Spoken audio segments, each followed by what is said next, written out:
Hello বন্ধুরা, কেমন আছেন সবাই? আশা করছি সবাই খুব ভালো আছেন। অনেক দিন পর আপনাদের সাথে আবার কথা বলছি।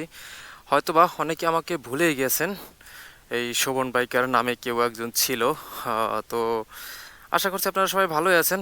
আমি ভালো আছি এখন, তবে মাঝখানে অনেক অনেক অনেক অনেক ব্যস্ততা, অনেক অনেক সমস্যা লেগেই ছিল আমার লাইফে, যার জন্য আসলে ওইভাবে ভিডিও নিয়ে আসতে পারিনি আপনাদের জন্য। তো যাই হোক, আমি আপনাদেরকে একটু দেখাই। আমি এখন আছি হচ্ছে বরগুনা সার্কিট হাউসে। আর এই হচ্ছে আমার বর্তমান বাইকের লুকস। এখানে হচ্ছে কিছু নতুন স্টিকার করছি, এগুলো হয়তো বা দেখাইছি এর আগের ভিডিওতে। শুধুমাত্র এই স্টিকারটা হচ্ছে দেখানো হয় না, এটা পরে করা হয়েছিল। আর দেখুন মাঠে ছাগল গরু একসাথে কেমন ঘাস খাচ্ছে।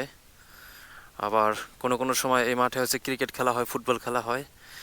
এখানে ফুচকা চটপটি সব দোকান বসতেছে, আর মানুষেরও আনাগোনা বাড়তেছে। বিকেল হলে এখানে জমিয়ে আড্ডা হয়। তো যাই হোক, অনেক দিন পর আপনাদের জন্য একটা ভিডিও নিয়ে আসলাম। আর এতদিন আসলে ভিডিও না দেওয়ার কিছু কারণ আছে, যেগুলো আপনাদের সাথে একটু শেয়ার করি। আপনাদেরকে বলা উচিত আমি মনে করি। তো প্রথম কারণ হচ্ছে, আমি ফ্যামিলিগত কিছু কারণে আমি আসলে খুবই ব্যস্ততার মধ্যে ছিলাম। যার জন্য আসলে আমাকে কয়েকবার করে হচ্ছে বাড়ি যেতে হয়েছে, অনেকবার বাড়ি যেতে হয়েছে। তারপরে এই বৃষ্টির সিজনে, মানে বৃষ্টি লেগেই থাকতো, এই বৃষ্টি আবার এই রোদ, এরকমও। বাড়ির বিষয়টা ফ্যামিলিগত কিছু বিষয় আছে, আমি ওগুলো শেয়ার করতে চাচ্ছি না। তবে অফিসিয়াল কিছু ঝামেলায় ছিলাম, কাজের চাপ ছিল অনেক বেশি। সব মিলিয়ে আসলে মানে ভিডিও দেওয়ার মতো ওরকম পরিস্থিতিতে ছিলাম না। একটু পার হই তারপরে কথা বলি। এখানে প্রচুর জ্যাম।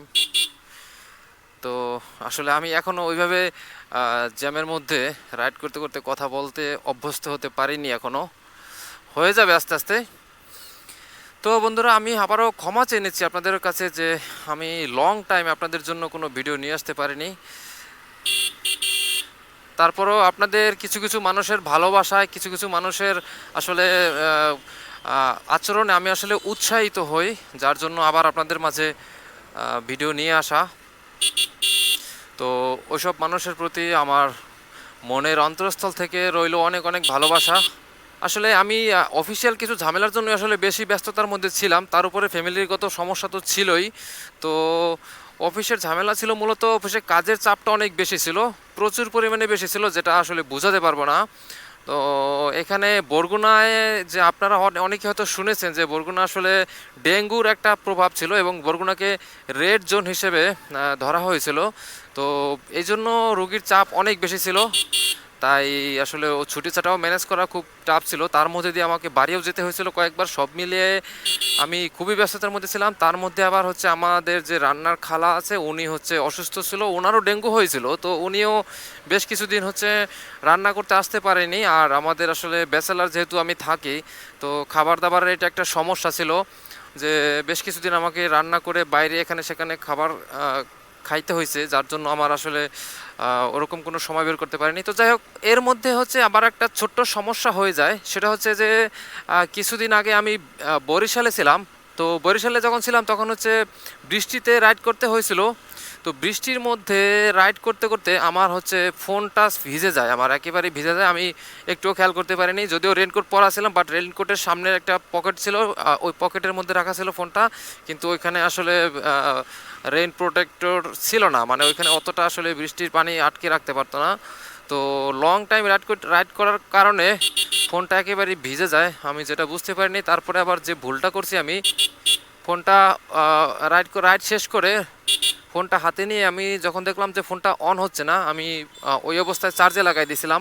তো চার্জে লাগাই দেওয়ার কারণে হয়তো বা আরও সমস্যাটা বেশি হয়েছে। তো পরবর্তীতে যখন আমি বুঝতে পারছি যে ফোনের মধ্যে পানি ঢুকেছে, টোটালি ফোনে সব জায়গা দিয়ে পানি বের হচ্ছিল।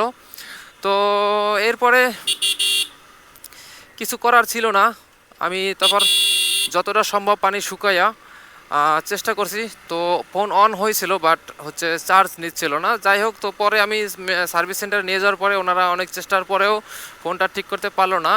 চার্জ হচ্ছিল, তারপরে সবই ঠিকঠাক আছে, টোটালি সব ওকে, বাট শুধুমাত্র নেটওয়ার্ক আসে না। তো ওনারা বললো যে নেটওয়ার্ক আইসিটা চলে গেছে, নেটওয়ার্ক আইসি কেটে গেছে, এটা ঠিক করা সম্ভব না। আর একটা মজার বিষয় হচ্ছে বন্ধুরা, আমার এই ফোনটা হচ্ছে 2017 সালের প্রথম দিক থেকে কেনা, আর এটা প্রায় অলমোস্ট 9 বছরে চললো, 8 বছর কমপ্লিট হয়েছে, 9 বছরে পড়তে যাচ্ছে এরকম।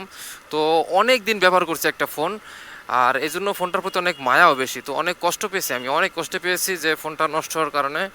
আর এটা যেহেতু অনেক পুরনো ফোন, তাই এই ফোনের যে আমি ফোনটা একটু দেখাই, এই ফোনের হচ্ছে নেটওয়ার্ক আইসি কোথাও পাওয়া যায় না।